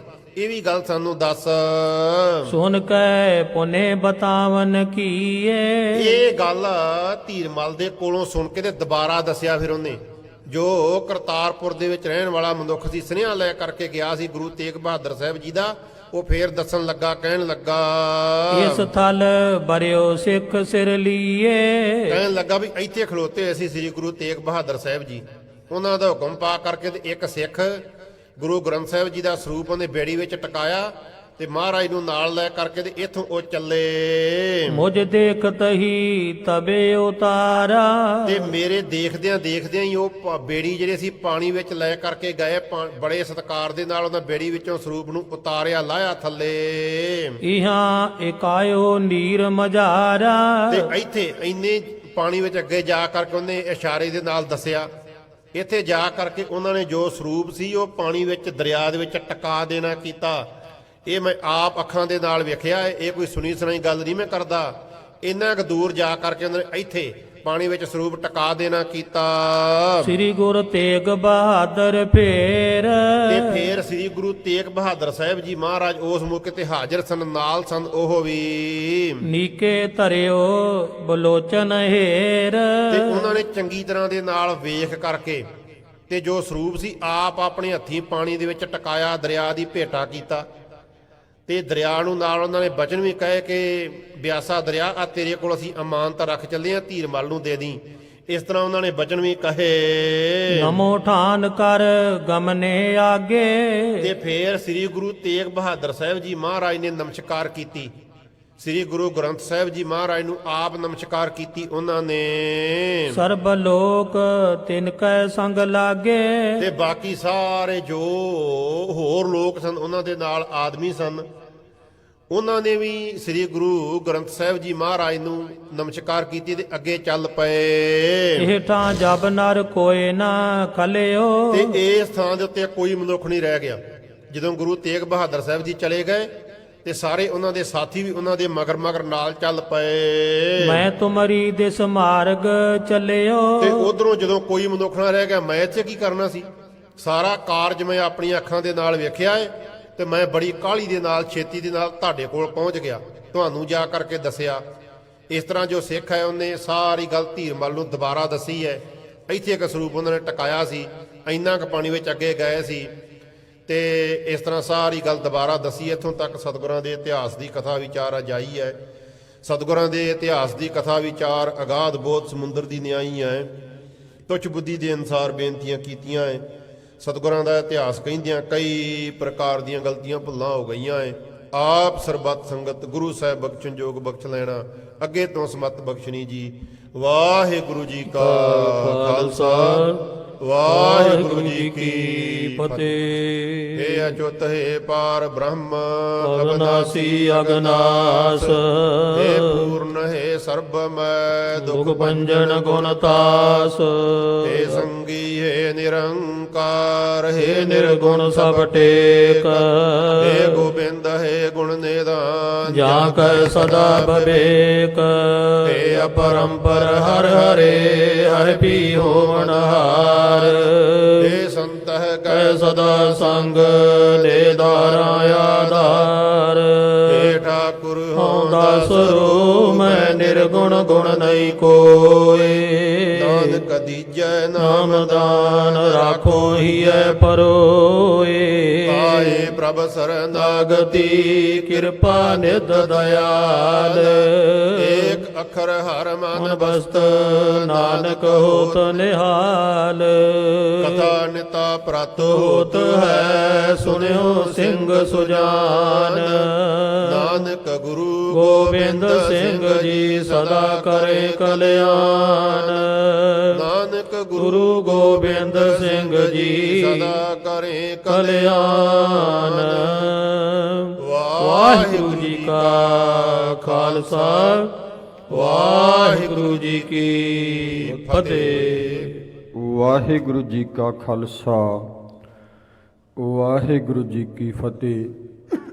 ਜੁਗੋ ਜੁਗ ਅਟਲ ਸਤਿਗੁਰੂ ਧੰਨ ਧੰਨ ਸਾਹਿਬ ਸ੍ਰੀ ਗੁਰੂ ਗ੍ਰੰਥ ਸਾਹਿਬ ਮਹਾਰਾਜ ਸੱਚੇ ਸਾਹਿਬਾਨ ਦੇ ਚਰਨਾਂ ਨਾਲ ਵੱਖ-ਵੱਖ ਮਾਧਿਅਮ ਰਾਹੀਂ ਜੁੜ ਰਹੀ ਗੁਰੂ ਪਿਆਰੀ ਸਾਧ ਸੰਗਤ ਜੀ, ਭਾਗਾਂ ਵਾਲੇ ਹੋ। ਬਹੁਤ ਬਹੁਤ ਧੰਨਵਾਦ ਹੈ। ਗੁਰੂ ਅਰਜਨ ਦੇਵ ਮਹਾਰਾਜ ਸੁਖਮਨੀ ਸਾਹਿਬ ਅੰਦਰ ਕਹਿੰਦੇ ਨੇ, ਅਨਕ ਰਾਜ ਭੋਗ ਵਡਿਆਈ ਹਰ ਕੇ ਨਾਮ ਕੀ ਕਥਾ ਮਨ ਪਾਈ। ਜਿਨ੍ਹਾਂ ਨੂੰ ਗੁਰੂ ਦੀ ਕਥਾ, ਗੁਰੂ ਦੀ ਵਡਿਆਈ ਮਨ ਨੂੰ ਭਾਉਂਦੀ ਹੈ ਤੇ ਗੁਰੂ ਉਹਨੂੰ ਸਾਰੇ ਰਾਜ ਭਾਗ ਬਖਸ਼ ਦਿੰਦਾ ਏ। ਅਨਕ ਰਾਜ ਭੋਗ ਵਡਿਆਈ, ਦੁਨੀਆ ਦੇ ਸਾਰੇ ਪਦਾਰਥ, ਸਾਰੇ ਭੋਗ, ਕਿਉਂਕਿ ਗੁਰੂ ਦੇ ਵਸ਼ ਸਭ ਕੁਝ ਹੈ। ਬਾਬਲ ਮੇਰਾ ਵੱਡ ਸਮਰੱਥਾ ਕਰਨ ਕਾਰਨ ਪ੍ਰਭ ਹਾਰਾ, ਜਿਸ ਸਿਮਰਤ ਦੁਖ ਕੋਈ ਨਾ ਲਾਗੈ ਭੌਜਲ ਪਾਰ ਉਤਾਰਾ। ਸੋ ਜਿੰਨੀਆਂ ਵੀ ਸੰਗਤਾਂ ਗੁਰੂ ਕਥਾ ਨਾਲ ਜੁੜ ਰਹੀਆਂ ਨੇ, ਬਹੁਤ ਬਹੁਤ ਧੰਨਵਾਦ ਹੈ। ਸੋ ਗੁਰੂ ਦੀ ਵਡਿਆਈ, ਸੋ ਗੁਰੂ ਪਿਆਰਿਓ, ਗੁਰੂ ਹੀ ਕਰ ਸਕਦਾ ਹੈ। ਧੰਨ ਧੰਨ ਗੁਰੂ ਗ੍ਰੰਥ ਸਾਹਿਬ ਮਹਾਰਾਜ ਜੀ ਨੂੰ ਦਰਿਆ ਦੀ ਵਿੱਚ ਸਾਂਭ ਕੇ ਰੱਖਣਾ। ਔਰ ਉਸੇ ਤਰ੍ਹਾਂ ਆਪ ਸਰਵਣ ਕਰ ਰਹੇ ਹੋ ਕਿ ਕਿਵੇਂ ਧੀਰਮਲ ਆਣ ਕੇ ਪ੍ਰਾਪਤ ਕਰਦਾ ਹੈ। ਇਹ ਗੁਰੂ ਦੀ ਵਡਿਆਈ ਹੈ ਔਰ ਇਹ ਗੁਰੂ ਦੇ ਸਿੱਖਾਂ ਨੂੰ ਭਾਉਂਦੀ ਹੈ। ਸੋ ਬਹੁਤ ਬਹੁਤ ਧੰਨਵਾਦ ਹੈ। ਸਤਿਕਾਰਯੋਗ ਗਿਆਨੀ ਗੁਰਸੇਵਕ ਸਿੰਘ ਜੀ। ਸੋ ਅੱਜ 10 ਤਰੀਕ ਹੋ ਚੁੱਕੀ ਹੈ। ਕੱਲ੍ਹ ਨੂੰ ਵੀਰਵਾਰ ਤੇ ਪਰਸੋਂ ਸ਼ੁੱਕਰਵਾਰ ਨਾਲ ਸੰਗਰਾਂਦ ਦਾ ਦਿਹਾੜਾ ਇਹ 12 ਤਰੀਕ ਤੱਕ ਗਿਆਨੀ ਹੋਣੀ ਕਥਾ ਕਰਨਗੇ। 13 ਨੂੰ ਰਵਾਨਾ ਹੋ ਰਿਹਾ ਹੈ। ਸੋ ਬਹੁਤ ਬਹੁਤ ਧੰਨਵਾਦ ਸਮੁੱਚੀਆਂ ਸੰਗਤਾਂ ਵੱਲੋਂ। ਤਕਰੀਬਨ 6 ਮਹੀਨੇ ਕਥਾ ਦਾ ਸਮਾਂ ਵੀ ਲਾ ਚੱਲੇ ਨੇ ਔਰ ਸਾਲ ਤੋਂ ਉੱਪਰ ਪਿਛਲੇ ਸਾਲ ਆਪਣੇ ਕੋਲ 2020 ਵਿੱਚ ਦਸੰਬਰ ਵਿੱਚ ਆਏ ਸਨ। ਸੋ ਬਹੁਤ ਬਹੁਤ ਧੰਨਵਾਦ ਹੈ ਗੁਰੂ ਪਿਆਰਿਓ। ਅੱਜ ਮਹਾਨ ਸ਼ਹੀਦ ਭਾਈ ਧੰਨਾ ਸਿੰਘ ਜੀ 28ਵਾਂ ਦਿਨ ਹੈ। ਉਹਨਾਂ ਮਹਾਨ ਸ਼ਹੀਦਾਂ ਦੀ ਯਾਦ ਨੂੰ ਜੁੜ ਰਹੇ ਹਾਂ। ਸੋ ਉਹਨਾਂ ਮਹਾਨ ਸ਼ਹੀਦਾਂ ਨੂੰ ਕੋਟਾਨ ਕੋਟਾਨ ਵਾਰ ਪ੍ਰਣਾਮ ਹੈ। ਔਰ ਗੁਰੂ ਪਿਆਰਿਓ, ਮੈਂ ਬੇਨਤੀ ਕਰਾਂ, ਕਈ ਪਰਿਵਾਰ ਔਰ ਸੰਗਤਾਂ ਅਰਦਾਸਾਂ ਬੇਨਤੀਆਂ ਕਰਾਉਂਦੀਆਂ ਨੇ ਕਿ ਆਉਣ ਵਾਲੀ ਪੀੜ੍ਹੀ ਨਸ਼ਿਆਂ ਦੇ ਵਿੱਚ ਗ੍ਰਸਤ ਹੁੰਦੀ ਜਾ ਰਹੀ ਹੈ। ਔਰ ਸੱਚੇ ਸਤਿਗੁਰੂ ਸਾਨੂੰ ਇੱਕ ਜਗ੍ਹਾ ਨਹੀਂ, ਅਨੇਕਾਂ ਵਾਰ ਨੌਜਵਾਨ ਨੂੰ ਨਹੀਂ ਬਲਕਿ ਹਰ ਇੱਕ ਵਰਗ ਨੂੰ ਵਰਜਿਤ ਕਰ ਰਹੇ ਨੇ। ਔਰ ਭਗਤ ਕਬੀਰ ਜੀ ਕਹਿੰਦੇ ਨੇ, ਕਬੀਰ ਭਾਂਗ ਮਾਛਲੀ ਸੁਰਾ ਪਾਨ ਜੋ ਜੋ ਪ੍ਰਾਨੀ ਖਾਹੇ, ਤੀਰਥ ਵਰਤ ਨੇਮ ਕੀਏ ਤੇ ਸਭੈ ਰਸਾਤਲ ਜਾਹੇ। ਦੇਖੋ ਆਪਾਂ ਹੁਣ ਨੇਮ ਕਰਦੇ ਹਾਂ ਸ਼ੁਭ ਕਰਮ, ਤੀਰਥ ਸ਼ੁਭ ਕਰਮ ਹੋਇਆ ਕਰਦਾ, ਕਿਉਂਕਿ ਤੀਰਥ ਹਰਿ ਕਾ ਨਾਮ ਹੈ। ਇਸ ਕਰਕੇ ਗੁਰੂ ਪਿਆਰਿਓ, ਕਬੀਰ ਸਾਹਿਬ ਜੀ ਕਹਿੰਦੇ, ਜੇ ਸ਼ੁਭ ਕਰਮ ਵੀ ਕਰਦੇ ਹਾਂ, ਉਦਮ ਕਰਦੇ ਹਾਂ, ਪਰੰਤੂ ਅਸੀਂ ਭਾਂਗ ਮਾਛਲੀ, ਇਹ ਸਾਰਾ ਮਾਸ ਦੇ ਬਾਰੇ ਹੈ। ਸੁਰਾ ਕਹਿੰਦੇ ਸ਼ਰਾਬ ਨੂੰ, ਪਾਨ ਭਾਵ ਕਿ ਪੀਣੀ, ਸ਼ਰਾਬ ਪੀਂਦੇ ਨੇ ਜਿਹੜੇ, ਮਾਸ ਖਾਂਦੇ ਨੇ, ਤੇ ਕਬੀਰ ਸਾਹਿਬ ਜੀ ਕਹਿੰਦੇ ਉਹਨਾਂ ਦਾ ਸਾਰਾ ਬੇਕਾਰ ਚੱਲ ਜਾਂਦਾ, ਰਸਾਤਲ ਚੱਲ ਜਾਂਦਾ, ਨਰਕ ਨੂੰ ਜਾਂਦਾ ਹੈ। ਇਸ ਕਰਕੇ ਔਰ ਹੋਰ ਜਗ੍ਹਾ ਤੇ ਵੀ ਕਬੀਰ ਸਾਹਿਬ ਜੀ ਕਹਿੰਦੇ ਨੇ, ਵੇਦ ਕਤੇਬ ਕਹੋ ਮਤ ਝੂਠੇ, ਝੂਠਾ ਜੋ ਨਾ ਵਿਚਾਰੇ, ਜੋ ਸਭ ਮੈਂ ਏਕ ਖੁਦਾਏ ਕਹਿਤ ਹੋ, ਤੋ ਕਿਉ ਮੁਰਗੀ ਮਾਰੇ। ਇਹ ਵੀ ਇਸ਼ਾਰਾ ਜਿਹੜਾ ਮਾਸ ਵੱਲ ਹੈ। ਔਰ ਗੁਰੂ ਨਾਨਕ ਦੇਵ ਮਹਾਰਾਜ ਜੀ ਨੇ ਬੜਾ ਸੁੰਦਰ ਇਸ਼ਾਰਾ ਕੀਤਾ, ਕਹਿੰਦੇ ਜੇ ਰਤ ਲੱਗੇ ਕੱਪੜੇ, ਜਾਮਾ ਹੋਏ ਪਲੀਤ, ਜੋ ਰਤ ਪੀਵੈ ਮਾਨਸਾ, ਤਿੰਨ ਕਿਉ ਨਿਰਮਲ ਚੀਤ। ਇੱਥੇ ਗੁਰੂ ਨਾਨਕ ਦੇਵ ਜੀ ਦਾ ਇਸ਼ਾਰਾ ਦੋ ਪਾਸਿਆਂ ਵੱਲ ਹੈ ਕਿ ਪਰਾਇਆ ਹੱਕ, ਕਿ ਪਰਾਇਆ ਖੂਨ ਪੀਣਾ, ਇਹ ਵੀ ਜਿਹੜਾ ਹੈ ਇਨਸਾਨ ਵਾਸਤੇ ਚੰਗੀ ਗੱਲ ਨਹੀਂ ਹੈ। ਔਰ ਗੁਰੂ ਨਾਨਕ ਦੇਵ ਮਹਾਰਾਜ ਜੀ ਬੜਾ ਇਸ਼ਾਰਾ ਸੁੰਦਰ ਕਰਕੇ ਜਾਂਦੇ ਨੇ ਕਿ ਮਾਸ ਖਾਣਾ ਤੇ ਪਰਾਇਆ ਹੱਕ ਖਾਣਾ ਇਹ ਇਨਸਾਨੀਅਤ ਦਾ ਕੰਮ ਨਹੀਂ ਹੈ। ਸੋ ਇਸ ਕਰਕੇ ਗੁਰੂ ਪਿਆਰਿਓ, ਮੈਂ ਬੇਨਤੀ ਕਰਨ ਲੱਗਾ ਸੀ, 1 ਮਿੰਟ ਦੇ ਵਿੱਚ ਆਪਾਂ ਸਮਾਪਤੀ ਕਰਨੀ ਹੈ। ਔਰ ਭਾਵੇਂ ਨੌਜਵਾਨ ਹੈ ਤੇ ਭਾਵੇਂ ਬਜ਼ੁਰਗ ਹੈ, ਜੇ ਉਹ ਮਾਸ ਖਾਂਦਾ ਹੈ, ਸ਼ਰਾਬ ਪੀਂਦਾ ਹੈ, ਜੋ ਸ਼ੁਭ ਕਰਮ ਕਰਦਾ ਹੈ, ਤੇ ਕਬੀਰ ਸਾਹਿਬ ਜੀ ਕਹਿੰਦੇ ਉਹ ਰਸਾਤਲ ਵਿੱਚ ਚਲੇ ਜਾਂਦੇ ਨੇ। ਗੁਰੂ ਕਿਰਪਾ ਕਰੇ। ਔਰ ਗੁਰੂ ਰਾਮਦਾਸ ਮਹਾਰਾਜ ਬੜੇ ਪਿਆਰੇ ਬਚਨ ਕਰਦੇ ਨੇ, ਕਹਿੰਦੇ ਪਾਨ ਸੁਪਾਰੀ ਖਾਤੀਆਂ ਮੁਖ, ਬੀੜੀਆਂ ਲਾਈਆਂ ਹਰ ਹਰ ਕਦੇ ਨਾ ਚੇਤਿਓ, ਜਮ ਪਕੜ ਚਲਾਈਆਂ। ਇੱਥੋਂ ਤੱਕ ਗੁਰੂ ਰਾਮਦਾਸ ਮਹਾਰਾਜ ਜੀ ਦੇ ਬਚਨ ਹੈ ਕਿ ਜਿਹੜੇ ਨਸ਼ੇ ਕਰਦੇ ਨੇ, ਬੀੜੀਆਂ ਪੀਂਦੇ ਨੇ, ਔਰ ਉਹਨਾਂ ਨੂੰ ਜਮ ਪਕੜ ਕੇ ਲੈ ਜਾਂਦਾ ਹੈ। ਤੇ ਅੱਗੇ ਗੁਰੂ ਰਾਮਦਾਸ ਜੀ ਮਹਾਰਾਜ ਕਹਿੰਦੇ ਨੇ ਕਿ ਜਿਨ ਹਰ ਨਾਮਾ ਹਰ ਚੇਤਿਆ, ਹਿਰਦੈ ਉਰ ਧਾਰੇ, ਤਿਨ ਜਮ ਨੇੜ ਨਾ ਆਵਈ, ਗੁਰ ਸਿੱਖ ਪਿਆਰੇ। ਜਿਹੜੇ ਗੁਰੂ ਦੇ ਸਿੱਖ, ਗੁਰੂ ਦੀ ਮਰਜ਼ਾਦਾ ਵਿੱਚ ਰਹਿ ਕੇ ਰਹਿਤ ਮਰਜ਼ਾਦਾ ਰੱਖਦੇ ਨੇ ਔਰ ਗੁਰੂ ਤੇ ਭਰੋਸਾ ਰੱਖਦੇ ਨੇ, ਤੇ ਨਾਲ ਹਰੀ ਦਾ ਨਾਮ ਚੇਤਦੇ ਨੇ, ਪਾਸ ਸਵਾਸ ਸਿਮਰਨ ਕਰਦੇ ਨੇ, ਸਤ ਸੰਗਤ ਵਿੱਚ ਬੈਠ ਕੇ ਅਭਿਆਸ ਕਰਦੇ ਨੇ। ਔਰ ਜਿਨ ਹਰ ਨਾਮਾ ਹਰ ਚੇਤਿਆ, ਹਿਰਦੈ ਉਰ ਧਾਰੇ, ਤੈਨ ਜਮ ਨੇੜ ਨ ਆਵਈ। ਗੁਰੂ ਰਾਮਦਾਸ ਮਹਾਰਾਜ ਕਹਿੰਦੇ ਉਹਦੇ ਲਾਗੇ ਧਰਮ ਰਾਜ ਦਾ ਜਮਦੂਤ ਆ ਹੀ ਨਹੀਂ ਸਕਦਾ। ਸੋ ਗੁਰੂ ਪਿਆਰਿਓ, ਆਓ ਗੁਰਸਿੱਖ ਬਣ ਕੇ ਨਸ਼ਿਆਂ ਤੋਂ ਰਹਿਤ ਹੋ ਕੇ, ਔਰ ਨੌਜਵਾਨਾਂ ਪ੍ਰਤੀ ਵੀ ਬੇਨਤੀ ਹੈ ਕਿ ਤੁਹਾਡੇ ਮਾਪੇ ਅਰਦਾਸਾਂ ਕਰਾਉਂਦੇ ਨੇ। ਸੋ ਗੁਰੂ ਪਿਆਰਿਓ, ਗੁਰੂ ਦੇ ਮੱਤ ਦੇ ਧਾਰਨੀ ਬਣੀਏ, ਸ਼ੁਭ ਕਰਮ ਕਰੀਏ, ਸ਼ੁਭ ਅਮਲਾਂ ਵਿੱਚ ਆਈਏ, ਔਰ ਗੁਰੂ ਦੇ ਚਰਨਾਂ ਨਾਲ ਲੱਗ ਕੇ ਆਪ ਵੀ ਭਾਗਾਂ ਵਾਲੇ ਬਣੀਏ, ਔਰ ਮਾਪਿਆਂ ਦੇ ਮਨ ਵੀ ਸੁਖੀ ਹੋਇਆ ਕਰਦੇ ਨੇ। ਸੋ ਸੇ ਧਨਵੰਤ ਹਰ ਨਾਮ ਲਿਵ ਲਾਏ। ਆਓ ਹਰੀ ਦੇ ਨਾਮ ਦੇ ਨਾਲ ਲਿਵ ਲਾ ਕੇ ਧਨਵੰਤ ਭਾਗਠ ਬਣ ਚੱਲੀਏ। ਇਹ ਬੇਨਤੀਆਂ ਪ੍ਰਵਾਨ ਕਰਿਓ ਜੀ। ਬਹੁਤ ਬਹੁਤ ਧੰਨਵਾਦ ਹੈ।